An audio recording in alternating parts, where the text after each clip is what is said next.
नमस्कार, मैं हूं अर्चना कौशल और आप देख रहे हैं विकासशील हरियाणा, जिसमें आज बात अन्नदाता यानी कि किसान की होगी, जिनकी मेहनत की बदौलत हरियाणा तरक्की की नई ऊंचाइयों को छू रहा है, जो खुद भूखे पेट रहकर पूरे देश और प्रदेश का पेट भरता है, जो धरती मां का सच्चा लाल कहलाता है और जिसके खून पसीने का इस्तेमाल देश और प्रदेश को सींचने में अहम होता है।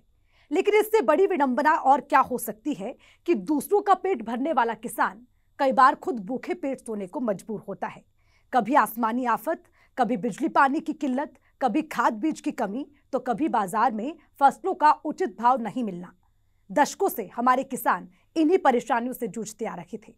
लेकिन जब से प्रदेश की कमान मनोहर लाल को मिली है, अन्नदाता के हित में कई ऐसे कदम उठाए गए जिसका लाभ प्रदेश के किसानों को बिना किसी भेदभाव के मिल रहा है। विकासशील हरियाणा के सफर में आज किसानों के इसी अच्छे दिन को जानेंगे।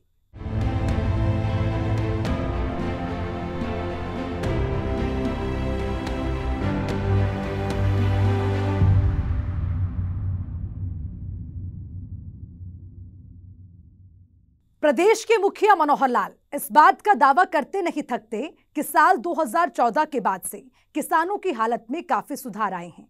केंद्र की मदद से प्रदेश में कई ऐसी योजनाएं चलाई जा रही हैं जो किसानों के लिए मददगार साबित हो रही है, खासकर उनके लिए जो छोटे किसान कहलाते हैं।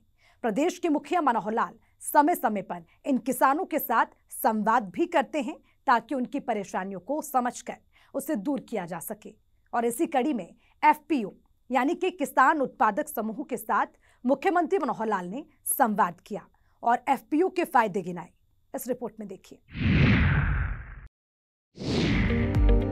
आजाद भारत के इतिहास में किसानों के नाम पर राजनीतिक रोटियां तो खूब सेकी गईं, लेकिन ये कहना गलत नहीं होगा कि जिन किसानों के नाम पर दशकों तक रोटियां सेकी गईं, उनके खुद के घर में कई बार चूल्हा तक नहीं जलता था, और अगर चूल्हा जल भी जाए तो पेट भर खाना नसीब नहीं होता था।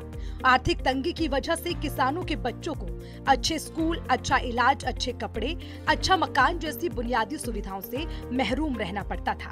कभी प्राकृतिक की मार, कभी खास बीज की कमी, तो कभी बिजली पानी की किल्लत। और अगर ये इन सभी चुनौतियों से पार पा भी ले तो बाजार में फसलों का उचित मूल्य नहीं मिल पाता था। कभी बिचौलियों की मार तो कभी आढ़तियों की मनमानी कई बार किसानों को खुदकुशी जैसा कदम उठाने को मजबूर कर देता था। लेकिन मुख्यमंत्री मनोहर लाल का दावा है कि साल 2014 के बाद से किसानों के अच्छे दिन आए हैं। अब किसानों के माथे पर किसी बात की चिंता नहीं होती है। फसल खराब होने पर उचित मुआवजा मिल रहा है, बिजली पानी की उचित उपलब्धता सुनिश्चित की गई है और खास बीज की कालाबाजारी पर रोक लग गई है। बाजारों में सरकारी रेट पर फसलों की खरीद हो रही है और अगर फिर भी किसी किसान को कोई परेशानी है तो समय समय पर खुद मुख्यमंत्री मनोहर लाल किसानों से संवाद कर उसे दूर करने की कोशिश भी करते हैं। इन दिनों सरकार का पूरा फोकस किसानों की आमदनी दोगुनी करने पर है, जिसे लेकर केंद्र की मदद से एफपीओ यानी कि किसान उत्पादक समूह का गठन किया गया है, जिनके साथ मुख्यमंत्री मनोहर लाल ऑडियो कॉन्फ्रेंसिंग के जरिए जुड़े और ये समझाने की कोशिश की गई कि कैसे इसकी शुरुआत से किसानों की आमदनी बढ़ेगी, खासकर उन किसानों की जो छोटे किसान कहलाते हैं। मेरे प्यारे किसान भाइयों, आज मेरा सौभाग्य है कि मैं हरियाणा प्रदेश के उन किसानों से बात कर रहा हूं जो नई विधि के हिसाब से अपने खेती के काम को किस प्रकार से आय का एक अच्छा साधन बनाए और न केवल अकेले बल्कि अन्य सब किसानों को जोड़कर एक ऑर्गेनाइजेशन बना करके, जिसको हम एफपीओ कहते हैं, फार्मर्स प्रोड्यूसर ऑर्गेनाइजेशन, उस नाते से काम कर रहे हैं।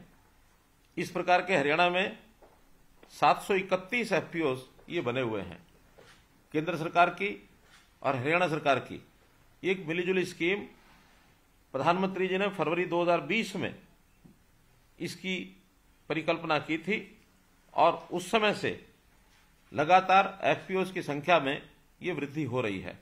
एफपीओ के बनाने के पीछे हेतु ये है कि कई बार छोटे किसान अपनी फसल का ठीक से लाभ नहीं ले पाते, वो उसको सॉर्टिंग, पैकेजिंग नहीं कर पाते और कई बार फसल जो है, खास करके फल हैं, सब्जियां हैं, जिन फसलों की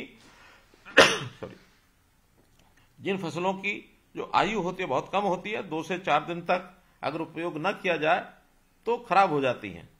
इस प्रकार उनको सबको एक प्रकार से ठीक से उनकी स्टॉक करना और समय आने पर ठीक कीमत उनकी मिले उस समय उसको बेचना, और साथ ही एग्रो बेस्ड इंडस्ट्री के नाते उसका कुछ ना कुछ उत्पाद बनाना और फिर उसको बेचना, ऐसे समूह को एक साथ करने के लिए सरकार ने योजनाएं बनाई और एफपीओ के माध्यम से ये सब काम किया। प्रबंधन और विपणन अर्थात मार्केटिंग, इसका बहुत बड़ा एक आधुनिक जो तकनीक के माध्यम से काम करने का इसके पीछे की एक बैकग्राउंड है। तो जो किसान जागरूक, प्रगतिशील, जिसको हम प्रोग्रेसिव फार्मर कहते हैं, उन्होंने मिल करके ये सब एफपीओ बनाए हैं। देश भर में 10,000 एफपीओ बनाने का लक्ष्य रखा गया था, जिसमें से मैंने बताया कि 731 एफपीओ हरियाणा के किसानों ने इस योजना को अपनाते हुए बनाए हैं। वैल्यू एडिशन करके किसान की आय डबल करने में ये बहुत बड़ा एक साधन जो है ये बना है, और इस नाते से संरक्षित भंडारण करते हुए और हम लोग जो सफल किसान हैं उनके साथ आज हम जुड़े हुए हैं। किसानों के सामने एक बड़ी समस्या फसलों का उचित मूल्य नहीं मिल पाना रहा है, लेकिन एफपीओ की शुरुआत से किसानों की ये समस्या दूर हो रही है। अब किसान मनचाहे भाव पर अपनी फसल को बेच सकते हैं। इतना ही नहीं, एफपीओ की शुरुआत से किसानों को बिचौलियों से भी राहत मिली है। जो सफल किसान हैं उनके साथ आज हम जुड़े हुए हैं। उन्होंने सबने अपने पैक हाउस बनाए, और पैक हाउस बनाने के बाद ऐसे किसान मार्केट में जहां कहीं अच्छा भाव मिलता है वहां बेचने के लिए सिस्टम बने हैं। इससे बाजार से सीधे जुड़ गए, जब भी अच्छा भाव मिलता है तब बेच करके आते हैं। और खासकर बीच में जो लोग ऐसे होते हैं जिनको जो हमारे लाभ में से हिस्सा बांटते थे, उनकी बजाय सीधा ही मार्केट में जुड़ने से और लाभ ज्यादा होने लग गया है। जब भी कभी पहले फसल ज्यादा होती थी और तुरंत बेचने वाले किसान मंडी में पहुंचते थे तो भाव भी गिरने का एक जो डर बना रहता था वो भी उसमें था। अब चूंकि अपने साथ वो भंडारण कर सकते हैं तो भंडारण करके और हम लोग उसका अच्छा भाव ले सकते हैं। इसमें जो मैंने बताया एग्रो बेस्ड इंडस्ट्री को उत्पाद जो पैदा करते हैं, जैसे खास करके टमाटर की प्यूरी बनाते हैं, अदरक और लहसुन का पेस्ट बनाते हैं, सूखा प्याज उसको सुखा करके चूरा बना करके भी बेचते हैं। तो ऐसे सब जो पैदावार करके और उसका जो उत्पाद करके जब बाजार में बिकता है तो अच्छे भाव में वो बिकता है। इस प्रकार लघु उद्योग करके और किसान भी उद्योगपतियों की श्रृंखला में ये आने लग गया है। और हमें जैसा कई जिलों के अंदर विशेष प्रकार की फसल जो पैदा होती है, सिरसा में कीनू है, कुरुक्षेत्र में आलू है, करनाल में सब्जियां हैं, जिला सोनीपत में बेबी कॉर्न और मशरूम ये बहुत होता है। तो इस प्रकार का जो उत्पाद है उसको सारे यानी देश में, खास करके हमारी दिल्ली और इसके आसपास की जो मार्केट है उसको भी करने के लिए और एक अवसर जो उनको मिला है। एफपीओ यानी किसान उत्पादक समूह से संवाद के दौरान मुख्यमंत्री मनोहर लाल के आग्रह पर एफपीओ के मालिकों ने भी अनुभव साझा किए। मैं टेरना ऑर्गेनिक से बोल रहा हूँ सर। हाँ, टेरना से जैनेन्द्र जी बोलिए। आपका अपने एफपीओ अपना चलाया हुआ है ना? जी, हमारा एफपीओ है, टेरना गांव में स्थित है, सोनीपत जिले में। इसमें हमारे 500 लोग किसान 500 जिसमें 509 किसान हमारे बेबी कॉर्न और स्वीट कॉर्न की खेती करते हैं। हाँ, बहुत बढ़िया। और हम अपने पैक हाउस में बेबी कॉर्न और स्वीट कॉर्न पैक करके विदेश में बेचते हैं। विदेश भेजते हैं? जैसे कि लंदन। हाँ, विदेश में भेजते हैं जी। हाँ हाँ। जैसे कि लंदन में हमारी बेबी कॉर्न जाती है। हाँ 4-5 तो हमारी पार्टी है जिनको हम बेबी कॉर्न भेजते हैं। हाँ हाँ। ऐसे ही हमें दुबई से ऑर्डर मिले हैं। हाँ। अभी हमारी बेबी कॉर्न लंदन से भी ज्यादा दाम में दुबई में बिकने वाली है। बहुत अच्छा। इसी तरह से नॉर्वे में हमारी स्वीट कॉर्न प्रोसेस करके वैक्यूम पाउच में नॉर्वे के हमारे पास काफी ऑर्डर है। हमारे सैंपल वहाँ पर पास हो चुके हैं और नॉर्वे में हमारे तक 300 कंटेनर का ऑर्डर हमें मिला है। अरे वाह। हाँ। पहले हम अपनी baby corn sweet corn Azadpur सब्जी मंडी में बेचते थे, जिसमें हमें 50 से 60 रुपए किलो का रेट मिलता था। अभी लंदन और दुबई में हमारा खर्चा काट कर लगभग 100 रुपए किलो का हमें रेट मिलता है। जैनेन्द्र जी बताइए कि 1 एकड़ में कितना पैदा हो जाता है बेबी कॉर्न? 1 एकड़ में 800 किलो से 1000 किलो के बीच में बेबी कॉर्न पैदा होती है। 1000 किलो का मतलब है कि 1 लाख रुपए का बेबी कॉर्न आप जो है 1 एकड़ में बेच लेते हैं। जी, एक बार में हमारी फसल 1 लाख रुपए की हो जाती है और सभी किसान इस फसल को अपनाकर बहुत खुश है और इसमें पानी की लागत भी कम है, धान की अपेक्षा पानी भी कम लगता है। अच्छा, साल में कितनी फसलें उठा लेते हैं? साल में इसकी 3 फसल हो जाती है और ज्यादातर किसान इसकी 2 फसल लेते हैं ताकि फसल चक्र बना रहे। 2 किसान 2 फसल ले लेते हैं, कभी लेनी हो तो तीसरी भी ले लेते हैं। तीसरी भी कभी कभी ले लेते हैं। बहुत अच्छा जितेंद्र जी, आपने एक अच्छा परोपकार का काम किया हुआ। 500 किसानों को आपने जोड़ा है। मुख्यमंत्री मनोहर लाल ने कहा कि हमारा उद्देश्य किसानों को अधिक से अधिक लाभ पहुंचाना है और इसीलिए हर संभव प्रयास किए जा रहे हैं। मुख्यमंत्री मनोहर लाल ने इस मौके पर किसानों से प्राकृतिक खेती पर जोर देने की अपील की। मेरा भी सभी किसान भाइयों से ये निवेदन है कि हम इस प्रकार के एफपीओस जहां भी कम बने हैं, कोई बना है, क्योंकि गांव हमारे बहुत हैं, एरिया भी हमारा बहुत है, कुछ ही जिलों में एफपीओ बने हैं। 731 एफपीओ, भले उसमें जैसा बताया रजिस्टर्ड 1 लाख किसान हैं, छोटे छोटे किसान भी हैं, लेकिन किसानों की संख्या तो बहुत है। 7-7.5 लाख किसान सीधा प्रोड्यूस अपना करता है। तो ये सब किसी न किसी प्रकार से एफपीओ के साथ जुड़ें और जो हमारे प्रोग्रेसिव किसान हैं वो अपने जैसे प्रोग्रेसिव किसान और तैयार करें, और जो तैयार करेंगे तो इसके लिए भी हमने एक चिट्ठी जारी कर दी है। इसमें जो प्रोग्रेसिव फार्मर्स हैं, नए प्रोग्रेसिव फार्मर्स बनाने के लिए उनको भी इंसेंटिव दिया जाएगा। तो हम खेती के काम में किसान को किस प्रकार से लाभ पहुंचा सकें, इसकी हमारी योजना है। हमने जो ये हमारे एफपीओ हैं, एक प्रकार का देखा जाए तो ये सहकारी क्षेत्र का एक नया स्वरूप है। तो इस सहकारी क्षेत्र में इस प्रकार के काम हम करते चले जाएंगे तो बहुत बड़ा विस्तार होगा। हम देखते हैं गुजरात की एक कंपनी अमूल डेयरी आनंद गांव से एक छोटे से स्वरूप में वो खड़ी हुई थी और इतने छोटे स्वरूप के बाद उन्होंने अपना जो विस्तार करते करते बढ़ाते हुए एक बहुत बड़ा विशाल उद्योग पूरे दुनिया भर में वो काम कर रहा है। कई उनके उत्पाद हो गए हैं। तो ऐसे ही करके हम भी अपने जैसे वीटा का अपना दूध है उसका भी विस्तार कर रहे हैं। हमने फॉरेन कोऑपरेटिव हाउस भी बनाया है ताकि विदेश में एक्सपोर्ट कर सकें, उसमें भी कोऑपरेटिव विभाग हमारा काम कर रहा है। हमारा एक्सपोर्ट कैसे आगे बढ़े इसके लिए हम लगातार काम कर रहे हैं। इसमें कोई दो राय नहीं है कि संवाद कार्यक्रम से किसानों में नई ऊर्जा का संचार होगा और जो किसान खेती को घाटे का सौदा मानते हैं उनकी सोच में भी बदलाव आएगा। ब्यूरो रिपोर्ट, सूर्या समाचार।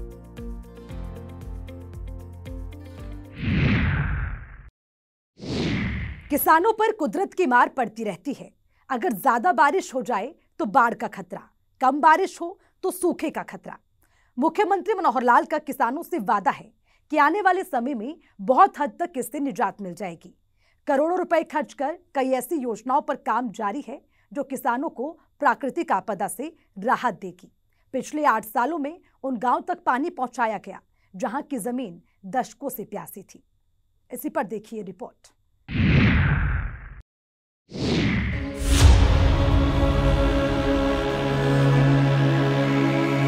अन्नदाता यानी वो किसान जो खेत में दिन रात मेहनत कर पूरे देश का पेट पालता है। वो किसान जो तपती धूप और बारिश की परवाह किए बिना खेत में फसलों को सींचता है।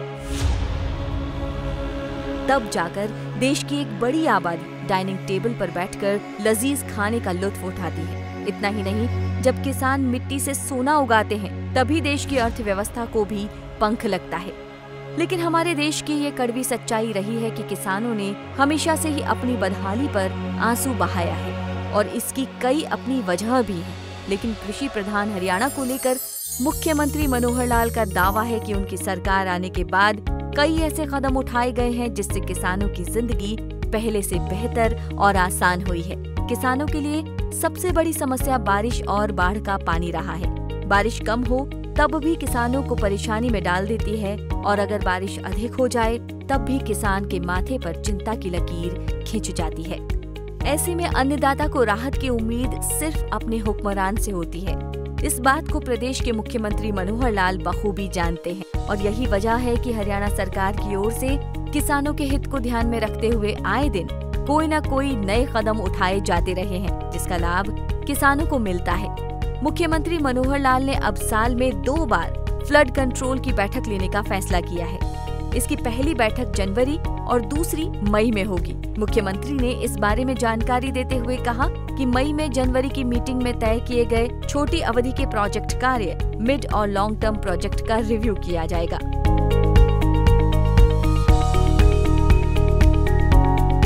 जैसा हर वर्ष हम फ्लड कंट्रोल बोर्ड की मीटिंग करते हैं, पहले कभी वर्ष में एक मीटिंग हुआ करती थी, हमने आने के बाद इस क्रम को बढ़ाया है। वर्ष में अब 2 मीटिंग्स ही होती हैं। एक मीटिंग हम जनवरी के महीने में करते हैं, दूसरी मई के महीने में करते हैं, और वर्ष भर का पूरा एजेंडा, ताकि आने वाले समय में वर्षा के द्वारा होने वाला नुकसान उसको कैसे कम किया जाए, पानी जो है उसकी निकासी कैसे ज़्यादा हो, जहाँ भी पिछले वर्षों में जो स्थितियाँ बनती हैं उसको आगे हम कैसे कंट्रोल करें। हमारे यहाँ कृषि प्रधान ये प्रदेश है, तो किसानों को अपनी जो बोने लायक ज़मीन है उसमें उनको कहीं नुकसान ना हो, इस प्रकार की योजनाएं हर वर्ष बनाई जाती हैं। और मई में हम उसका फिर से मूल्यांकन करते हैं कि जो शॉर्ट टर्म प्रोजेक्ट्स हैं वो सब उस समय तक कंप्लीट हो जाने चाहिए, मिड टर्म और लॉन्ग टर्म वो सभी प्रारंभ हो जाने चाहिए, और उसमें बजट की भी जितनी आवश्यकता होती है वो हम जनवरी के इस महीने में जो बैठक होती है उसके अंदर पूरा विचार करके उनको बजट सैंक्शन एक प्रकार से करने के लिए कहा जाता है।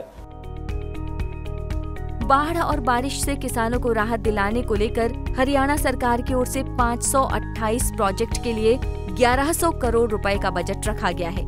ये बजट पिछली बार के मुकाबले 2 गुना है। मुख्यमंत्री ने बताया कि इसमें 100 करोड़ रुपए पब्लिक हेल्थ का भी शामिल है। हरियाणा में घटता जल स्तर एक बड़ी समस्या है। किसानों को सिंचाई के लिए पानी की उपलब्धता कम हो रही है, जिससे निजात पाने को लेकर मुख्यमंत्री मनोहर लाल ने कहा कि अब हमारा फोकस आबादी और कृषि क्षेत्र इलाकों में जमा हो रहे पानी को ड्रेन आउट के बजाय उसे रिचार्ज कर फिर से इस्तेमाल में लाने के लिए होना चाहिए। अपने विजन से किसानों को अवगत कराते हुए मुख्यमंत्री मनोहर लाल ने कहा कि जिस भूमि पर पानी ज्यादा जमा होता है, अगर वो जमीन किसान सरकार को दे तो वहाँ लेक या फिर तालाब का निर्माण किया जाएगा, ताकि पानी की बर्बादी ना हो, और इसके बदले में किसानों को उचित मुआवजा दिया जाएगा।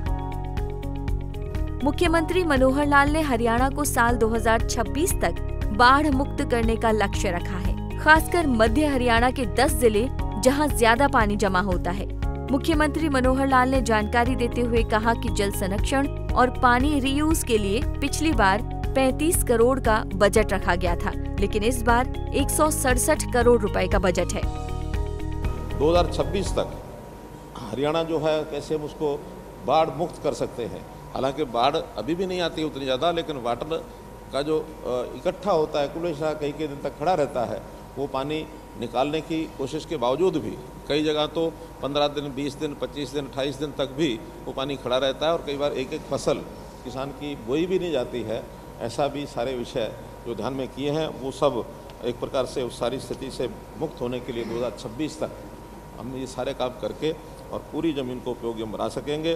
जल भराव के जो पानी है, जो एरिया है, उसमें जैसे मैंने बताया रिचार्ज बोरवेल्स, इसको बनाने के लिए एक स्कीम हम जल्दी लेकर के आएंगे किसानों की कंट्रीब्यूशन से, और जहाँ जहाँ बोरवेल चाहते हैं उनको बोरवेल हम लगा करके दे सकें अथवा फाइनेंशियल हेल्प उनकी करें। अभी तक 20,000 जगह से डिमांड आई हुई है कि जहाँ रिचार्ज बोरवेल, चूस वेल जिसको कहते हो गांव में, तो ऐसे वेल्स को लगा करके और पानी को जो है उसका प्रबंधन ये सब किया जाए। जाहिर है मनोहर सरकार के इस कदम से अन्नदाता की परेशानी दूर होगी और जिससे किसानों के चेहरे पर मुस्कान लौटेगी। पिछले 8 सालों में मनोहर सरकार की ओर से किसानों के हित में कई कदम उठाए गए हैं। ब्यूरो रिपोर्ट, सूर्य समाचार।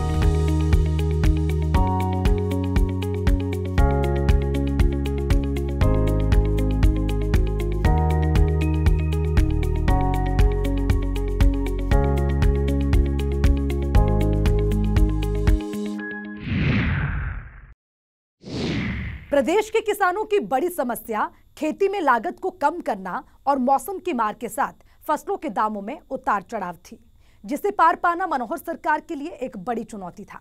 प्रदेश की वर्तमान सरकार ने इसे एक चुनौती के तौर पर लिया और किसानों की आमदनी बढ़ाने को लेकर कई ऐसे कदम उठाए गए जिससे किसानों की परेशानी काफी हद तक दूर हुई है। किसानों के लिए सबसे बड़ी समस्या प्राकृतिक आपदा रही है, जिसकी वजह से एक झटके में किसानों की महीनों की मेहनत मिनटों में मिट जाती है। इसे ध्यान में रखते हुए हरियाणा में प्रधानमंत्री फसल बीमा योजना को क्लस्टर के आधार पर लागू किया गया है, जिसके तहत प्रदेश को 3 क्लस्टरों में बांटा गया है। हालांकि इस योजना को लागू करने के लिए प्रदेश सरकार को कई किसान संगठनों की ओर से विरोध भी झेलना पड़ा। बावजूद इसमें कोई दो राय नहीं कि आज इस योजना से जुड़कर किसानों को लाभ पहुंच रहा है। बता दें कि फसल बीमा योजना के तहत खरीफ और रबी की फसलों का बीमा किया जाता है, जिसके तहत खरीफ की फसलों में धान, बाजरा, कपास और मक्के की फसल को इस योजना में शामिल किया गया है, जबकि रबी की फसलों में गेहूं, सरसों, चना और जौ की फसलों को शामिल किया गया है। आज प्रदेश के किसानों को खेती के लिए आसान तरीके से ऋण नहीं मिल रहा है, जिसकी मदद से अब किसानों को फसल उगाने के लिए साहूकारों के दरबार में हाजिरी नहीं लगानी पड़ती है और भारी ब्याज से मुक्ति मिल गई है। हरियाणा में पानी की कमी को देखते हुए मेरा पानी मेरी विरासत योजना को लागू किया गया है। इस योजना के तहत किसानों को धान की जगह दूसरी कोई ऐसी फसल जिसमें पानी की कम खपत होती है, उसकी बिजाई करने पर 7,000 रुपए प्रति एकड़ प्रोत्साहन राशि के तौर पर दिया जा रहा है। इस योजना का लाभ लेने के लिए किसान को मेरी फसल मेरा ब्यौरा पोर्टल पर रजिस्टर्ड होना पड़ता है। मुख्यमंत्री मनोहर लाल कई बार इस बात का जिक्र कर चुके हैं कि हरियाणा में पानी की भारी किल्लत है। बड़ी कठिनाई वो है यहाँ पानी की। हरियाणा पानी का डेफिसिट स्टेट है, पानी की कमी वाला प्रदेश है। सारे देश का हिसाब लगाए तो उतनी कमी शायद नहीं है, फिर भी इस पानी की अगर संभाल नहीं की तो हरियाणा का संकट तो अभी है, बाकी प्रदेशों में भी आने वाले 15-20 साल में संकट खड़ा हो सकता है। आज पूरे देश में आंकड़ों के हिसाब से अगर मैं बताऊं तो पूरे देश के अंदर 1100 BCM माने बिलियन क्यूबिक मीटर इतना पानी उपलब्ध है और आज हमारी खपत है 800 BCM। 1100 BCM पानी हमारे पास है, 800 की खपत है, अर्थात आने वाले 20 साल तक हम उस पानी का ठीक से उपयोग करेंगे तो हमारी चिंता नहीं है। लेकिन हरियाणा की अगर मैं बात करता हूं तो हरियाणा में MAF मिलियन एकड़ फीट जिसको कहते हैं, आज हमारे पास 32 MAF पानी इसकी डिमांड है। हमारी जरूरत है 32 MAF की और हमारे पास है कितना, 16 MAF। इतना पानी कम है हमारा। अगर कम पानी है इस कारण से हमारा बहुत सा इलाका सिंचाई में उसको पानी नहीं दे पाते हैं, क्योंकि पीने की आवश्यकता तो सबकी पूरी करनी पड़ेगी, करते हैं हम, लेकिन सिंचाई के लिए जितना पानी हमको चाहिए, आज हमारी सिर्फ 40% जमीन जो हमारे सिंचाई से यानी कैनाल की जो इरिगेशन है, नहरी सिंचाई से हम उसका उपयोग करते हैं। 30% ऐसा है जो ट्यूबवेल से हम जो है उसकी सिंचाई करते हैं। बाकी 30% इलाका ऐसा है जिसमें हम पानी पहुंचा नहीं पाते हैं। पूरा वर्षा के ऊपर निर्भर है। आ गई बरसात तो खेती हो जाएगी, नहीं आई तो खेती नहीं होगी। हम चाहेंगे कि हम खेती के इस प्रकार के सिस्टम बनाएं, इरिगेशन सिंचाई के सिस्टम बनाएं, माइक्रो इरिगेशन, ताकि उस 30% इलाका जो बाकी बचा हुआ है वहां भी आखिर तक पानी पहुंचा सके। मुख्यमंत्री मनोहर लाल का कहना है कि सरकार का लक्ष्य किसानों की आय को दोगुना करने पर है, जिसके लिए सॉइल हेल्थ कार्ड, प्रधानमंत्री कृषि सिंचाई योजना, परंपरागत प्रधानमंत्री फसल बीमा योजना, ई राष्ट्रीय कृषि बाजार जैसी नई स्कीमें शुरू की गई हैं। किसानों को फसल खरीद के लिए प्रदेश की मंडियों में बेहतर सुविधा दी जा रही है, जिस कारण दूसरे प्रदेशों के किसान भी यहां अपनी फसलें बेचने के मौके तलाशते हैं। किसानों को बिचौलियों से बचाने के लिए प्रदेश की ज्यादातर मंडियां ऑनलाइन की जा चुकी हैं। यही नहीं, किसानों को बैंकिंग प्रणाली से भी जोड़ा गया है, जिसकी वजह से करीब 97% किसान प्रधानमंत्री फसल बीमा योजना समेत राज्य सरकार की ओर से चलाई जा रही अन्य योजनाओं का लाभ ले रहे हैं। हालांकि प्रदेश सरकार के इन दावों और हकीकत के बीच ऐसी भी खबर सामने आई है कि किसानों को फसल बीमा योजना का लाभ लेने में परेशानी हो रही है, जिसके बाद सरकार की ओर से टोल फ्री नंबर जारी किया गया, जिसके बाद किसान को किसी भी प्राकृतिक आपदा के 48 घंटे बाद बीमा कंपनी या फसल नुकसान की जानकारी देनी होती है। वहीं कुछ ऐसे भी मामले सामने आए हैं कि किसानों में जागरूकता नहीं होने की वजह से वक्त पर मुआवजा नहीं मिलने से परेशानी हुई, लेकिन इसे प्रदेश सरकार के सफल प्रयासों का ही नतीजा कहेंगे कि अब तक लाखों किसानों को इस योजना का लाभ मिल चुका है। बता दें कि हरियाणा बाजरा का प्रमुख उत्पादक है। इस साल को हरियाणा सरकार अंतर्राष्ट्रीय मोटा अनाज वर्ष के तौर पर मना रही है। दरअसल बाजरे को सरकार आम लोगों के खान पान का हिस्सा बनाना चाहती है। मुख्यमंत्री मनोहर लाल ने फैसला लिया है कि जिन किसानों की बाजरे की फसल MSP पर नहीं होगी, उन्हें सरकार राहत देते हुए 450 रुपया प्रति एकड़ के हिसाब से मुआवजा देगी। ब्यूरो रिपोर्ट, सूर्या समाचार। किसानों के हित में सरकार योजनाएं तो लाती है, लेकिन इसका सही इस्तेमाल भी उतना ही जरूरी है, जिसके लिए अधिकारियों के साथ किसानों को भी जागरूक होने की जरूरत है। हमारी आपसे ये गुजारिश है कि आप सरकार की योजनाओं को समझें और आधुनिक खेती पर बल दें, तभी किसानों की आर्थिक तंगी दूर हो सकेगी। हमारे साथ विकासशील हरियाणा में फिलहाल के लिए इतना ही। मुझे दीजिए इजाजत। नमस्कार।